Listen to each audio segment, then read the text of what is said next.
ಒಮ್ಮೆ ಒಬ್ಬ ಮನುಷ್ಯ ದೇವರನ್ನ ನೋಡಲೇಬೇಕು ಅಂತ ಹಠ ಹಿಡ್ಕೋತಾರೆ.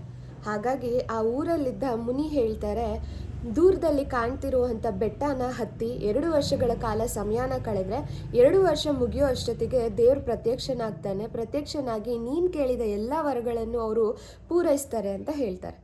ಹಾಗಾಗಿ ಆ ಮನುಷ್ಯ ಆ ಬೆಟ್ಟನ ಹತ್ತುತ್ತಾರೆ. 1 ವರ್ಷಗಳ ಕಾಲ ಸಮಯನ ಕಳೀತಾರೆ. 1 ವರ್ಷಗಳ ನಂತರ ಅವ್ರು ತೆಗೆದುಕೊಂಡು ಹೋಗಿದ್ದಂಥ ಊಟದ ಸಾಮಗ್ರಿಗಳಾಗಿರ್ಬೋದು, ಹಣ್ಣುಗಳಾಗಿರ್ಬೋದು ಮುಗಿಯೋಕೆ ಬರುತ್ತೆ.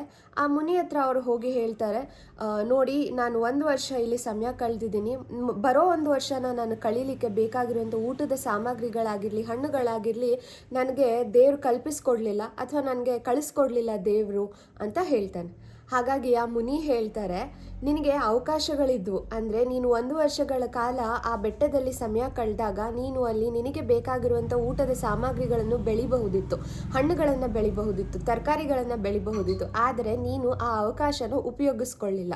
ನಿನಗೆ ಕೊಟ್ಟಿದ್ದಂಥ ಅವಕಾಶಗಳನ್ನು ನೀನು ಉಪಯೋಗಿಸ್ಕೊಳ್ದಲೇ ದೇವ್ರ ಮೇಲೆ ಆಪವಾದನೆ ಮಾಡೋದು ಎಷ್ಟರ ಮಟ್ಟಿಗೆ ಸರಿ ಅಂತ ಮುನಿ ಕೇಳ್ತಾರೆ.